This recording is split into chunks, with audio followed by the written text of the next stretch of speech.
तो मैंने कहा देखो मैंने तो नहीं कहा, पता नहीं क्यों आपको बड़ा भय लग रहा, पता नहीं क्या हो रहा। अब उनको ये घमंड था कि वो बड़े ब्राह्मण हैं। तो मैंने कहने लगे कि माँ देखो उधर भी कुछ ब्राह्मण बैठे, उनके भी हाथ सी रही हो। मैंने कहा कबूल, जरा उनसे पूछे ये लोग कौन है, ब्राह्मण? अरे नहीं बाबा, हम लोग ब्राह्मण नहीं है, हम लोग सर्टिफाइड पागल है, थाना से आए। वहां पर एक आपके माताजी के पास जाके पागल ठीक हो गया था, इसलिए हम आए हैं, हम लोग ब्राह्मण आमन कोई नहीं। अब इनकी आंखें खुली। मैंने कहा समझ गए आप, वो भी पागल और आप भी पागल, दोनों ही पागल।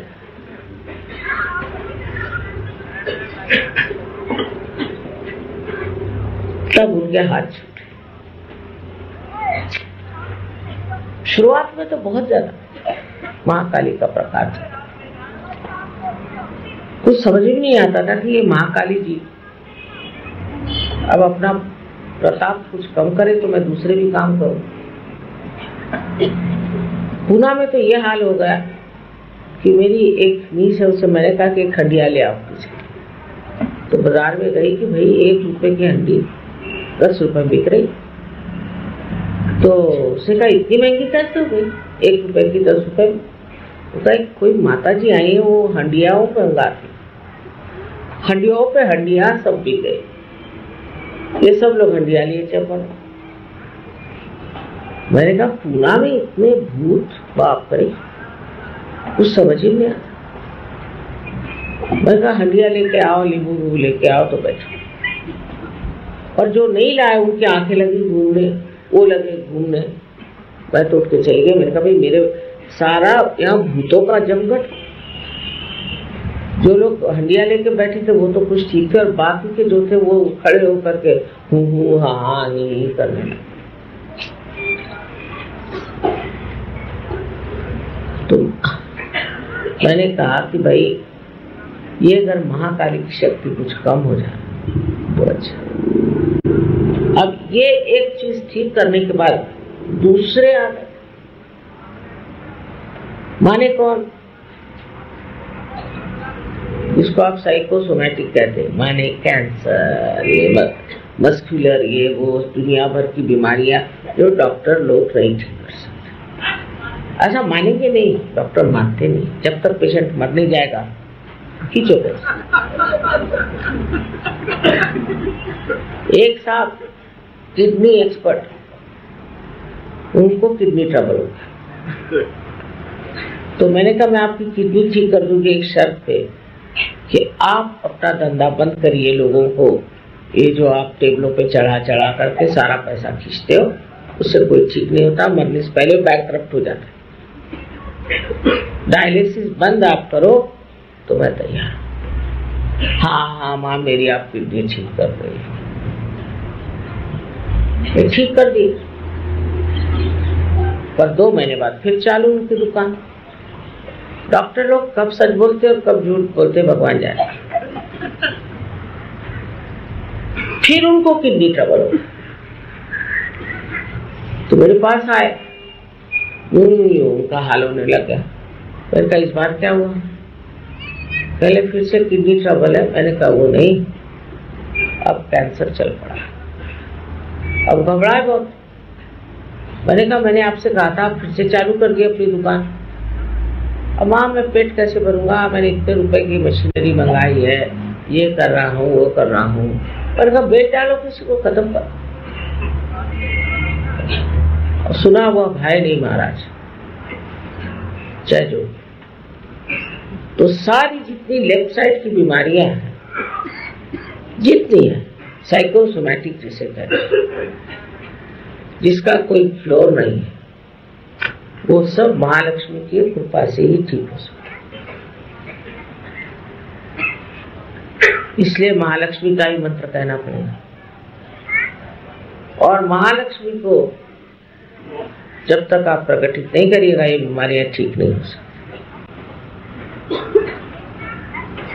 और इतनी गर्मी इन लोगों से निकलती है कि समझ में नहीं आता। लंदन में जबकि सब लोग हीटर लगाते हैं, आप एक कैंसर पेशेंट को ले आइए और उसकी कुंडलिनी जागरूक कर दीजिए, हीटर का खर्चा गया। इतनी गर्मी जिसकी कोई हद, इधर गर्मी निकलती है उधर वो रोते रहते हैं सब, क्योंकि इसके साथ रोना चलता है। तो महालक्ष्मी के दर्शन हो तो रोना रुके, तो सरस्वती के दर्शन तो दूर ही रहे, ये तो माँ काली के दर्शन है। अब उनको देख के रोना ही, इनसे कहे क्या। सूक्ष्म रूप से आप देखिए कि महालक्ष्मी का जो स्वरूप है अति रौद्र, देवी के इसमें कहते हैं अति रौद्रा अति सौम्य, और महालक्ष्मी अति रौद्र, रुद्र स्वरूप। और वो रुद्र बहुत जरूरी, नहीं तो ये नेगेटिविटी भागने वाली नहीं, ये सिर्फ रुद्र स्वरूप से ही भाग। एकादश रुद्र में जो 11 रुद्र है, वो 11 ही रुद्र में महाकाली की ही शक्ति विराजमान, और वो हमारे मेधा पर यहाँ 11 चक्रों में समाई। अगर किसी आदमी का एकादश पकड़ गया तो सोच लीजिए उसको तो कैंसर या कोई न कोई लेफ्ट साइडेड भयंकर इनक्यूरेबल डिजीज हो गया। सहयोग का साइंस जो है वो पूरी तरह से उत्तम, उसमें कोई आप दोष नहीं निकाल सकते। अब लोग आए कैंसर लेकर, स्क्लेरोसिस फलाना ठिकाना 50 एड्स। अब कहने लगे कि माँ हम तो कभी किसी गुरु के पास गए नहीं। अरे भाई गुरु के पास नहीं गए, तुम्हारी माँ गई होगी, तुम्हारे बाप गए नहीं, वो भी नहीं हो। फिर हाँ रजनीश की किताबें पढ़ी थी, अच्छा, और सत्य साई बाबा का फोटो हमारे घर में, और एक तो जोड़ लो, मैंने कहा, और 2-4 और बीमारी आ जाएंगी, फिर आना वहां जाएंगे, बीमारियां पकड़ेंगे और यहाँ आएंगे। तो उनमें उन पर तो रुद्र स्वरूप देवी का दिखना चाहिए ना। क्या भूतों का जाए, आओ बेटे बैठ, अच्छा तो खाना खाओ, क्या पानी। मेरे बहुत लोग पूछते हैं कि माँ देवी का रुद्र स्वरूप कैसे हो सकता, अगर वो माँ है तो माँ का स्वरूप रुद्र कैसे हो सकता। तो बच्चों को ठीक करने के लिए रुद्र स्वरूप धारण भी हो।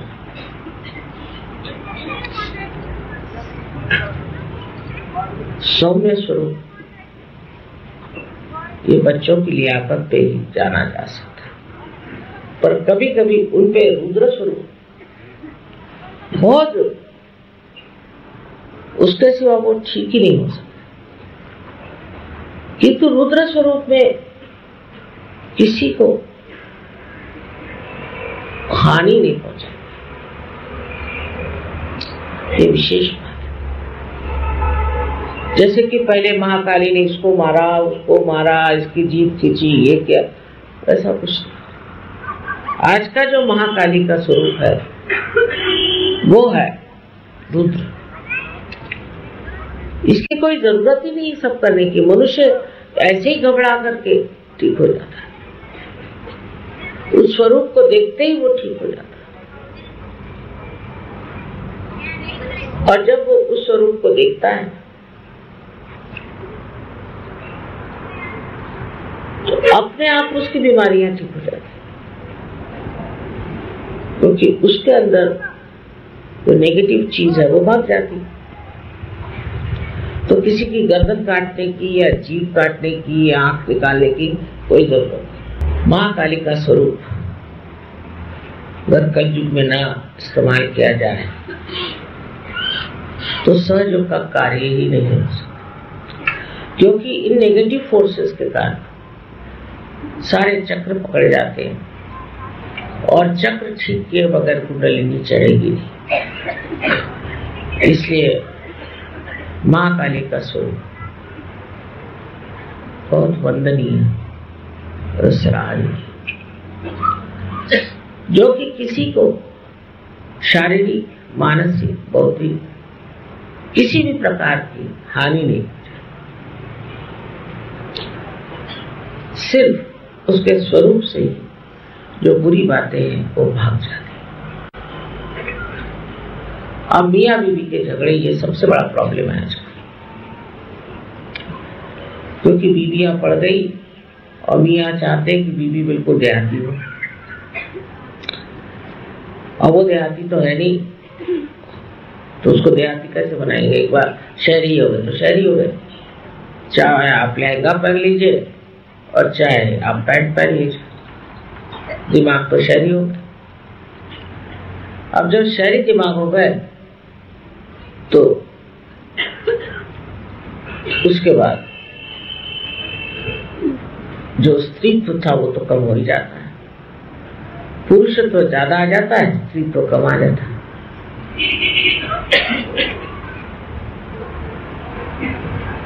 और स्त्री का जो सबसे बड़ा गुण है शालीनता,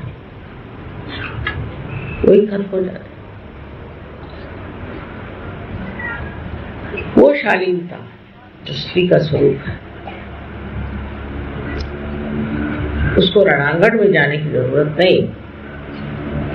पद्मिनी ने अपने को 3000 औरतों के साथ चित्तौड़गढ़ के किले पर ही जला लिया था। वो कोई तलवार लेकर वहां नहीं गई, पर जब जरूरत पड़ी तो झांसी की रानी हाथ में तलवार लेकर खड़ी हुई। तब तो मुझे याद है अंग्रेज ने कहा था कि हमारी तो विजय है, लेकिन गौरव तो झांसी की रानी का। अपने देश में अनेक तरह की उज्जवल चरित्र वाली औरतें हो, पतिपरायण,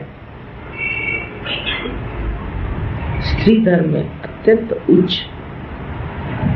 ऐसी औरतें हो गई हैं जिन्होंने अपने सूझबूझ से अपना घर संभाला।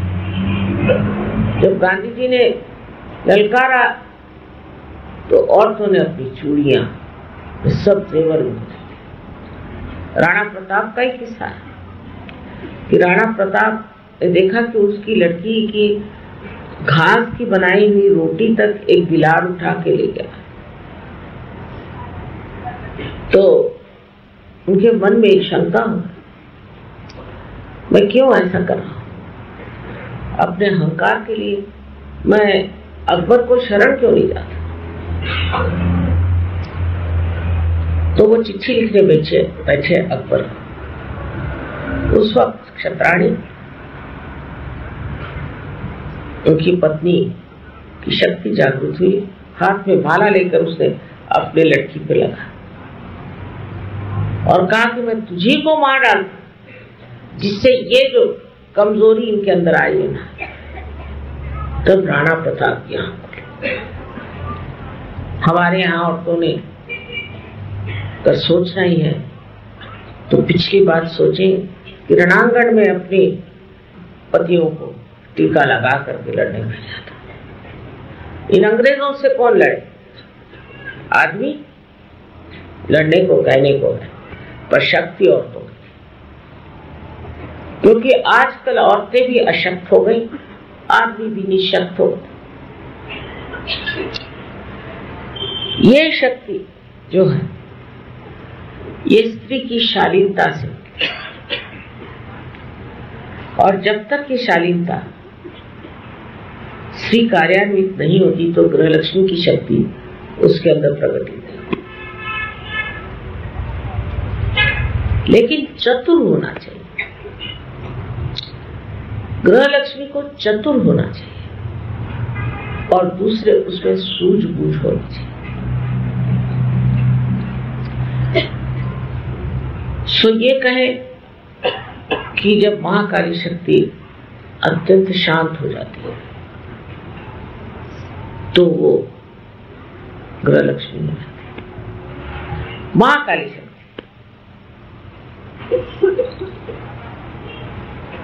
तो हम फातिमा बी को मानते हैं कि वो ग्रह लक्ष्मी का सिंहासन को शोभित करती है।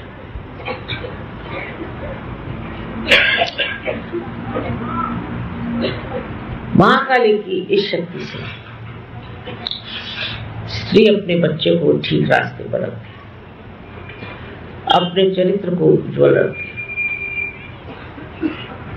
और हम लोग इस चीज के साक्षी हैं कि एक पतिव्रता स्त्री के पातिव्रत्य को कोई नष्ट नहीं कर सकता। उसकी अपनी शक्ति, ये महाकाली की शक्ति। जो लोग डरते हैं एक पतिव्रता स्त्री, और पतियों को भी जान लेना चाहिए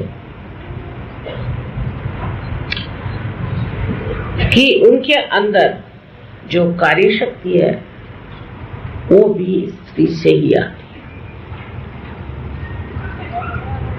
और अगर वो शक्ति स्त्री से आती है तो स्त्री में पहली चीज शालीनता है। यानी गृहस्थी जबरदस्त है, इधर बैठ उधर बैठ, ये चल वो कर, जो ऐसे उंगली दिखाना शुरू कर दी तो कर चुप, पति का अधिकार। लेकिन शालीनता से आप जीत सकते हैं, इसमें चतुरता चाहिए। और ये शालीनता के लिए कोई किसको मार पीट चिल्लाना चीखना कुछ। एक तो शालीन स्त्री में हास्य रस बहुत प्रस्फुटित होना चाहिए। किस चीज को वो हंसी में डाल दे और हंस करके हजारों प्रश्न वो ठीक कर सकते। ये जो बारीकी होती है,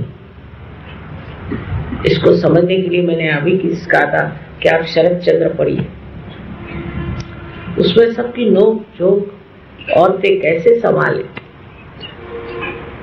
ये होशियारी की बात है। हम लोगों को पॉलिटिक्स में जाने की जरूरत है और इस गंदे इकोनॉमिक्स में तो जाने की बिल्कुल जरूरत है। लेकिन समाज की सारी धुरी, समाज का सारा कार्य स्त्री पर निर्भर है। जो स्त्री अपने बच्चों को अच्छा बनाती है, अपने घर को अच्छा बनाती है, अपने पति को स्वास्थ्य देती है, वो स्त्री एक बहुत बलिष्ठ समाज बनाती है। और कल मैंने कहा भी कि हमारे हिंदुस्तान की औरतों की वजह से ही आज हमारा समाज है।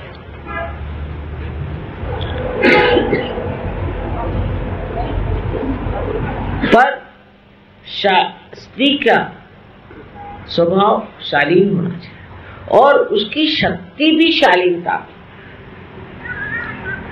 उद्दामता में नहीं। उसको दंड ठोकने की जरूरत नहीं, बिल्कुल। उसकी जो शालीनता है, उस शक्ति पर वो सारे दुनिया को जीत सकते हैं। उसकी चाल ढाल, उसका ढंग एक देवी स्वरूप है। सो महाकाली शक्ति तो अनेक चीजों पे बैठती है, उसके अपने अपने वाहन हैं।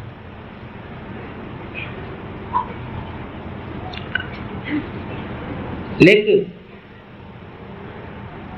वो जब हाथी पर बैठती है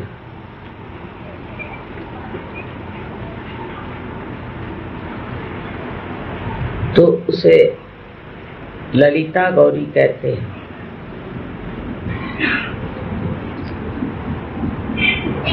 कला,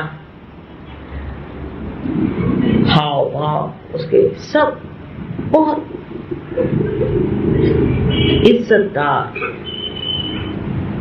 सुंदर होते। जरूरी नहीं कि आप घूंघट, जरूरी नहीं कि आप सर ढकें, लेकिन आंखों में शालीनता होती है। शालीन बहुत बड़ा होता है, बड़ा वो शब्द, इसमें बहुत सी चीजें समाई हैं। क्योंकि जो रुद्र स्वरूपा है, उस रुद्र स्वरूपा को सौम्य स्वरूप होना है, इसीलिए कहा है कि आप घूंघट ले लो, सर ढक लो, बुर्का ले लो, क्योंकि आप महाकाली, जो आपको देख ले वही भस्म हो जाए, जो बिरी निगाह से आपको देखे वही खत्म हो जाए। आपके संरक्षण के लिए नहीं, प्रोटेक्शन के लिए नहीं, लेकिन वो दूसरे के जो आपके ऊपर बुरी निगाह डाले वो भस्म हो जाए, वो नष्ट हो जाए। ऐसी ये महाकाली की महान शक्ति है। दिखने में तो बहुत ही सोज्वल, बहुत शालीन, अंदर से उसकी शक्ति जो है वो अंदर से कार्यान्वित होती है। तो महाकाली को लोग कहते हैं कि ये तो बड़ी रुद्र शक्ति है माँ, किंतु इसकी शालीनता देखने पे आश्चर्य होता है कि क्या ये महामाया है। देखो कि है तो महाकाली,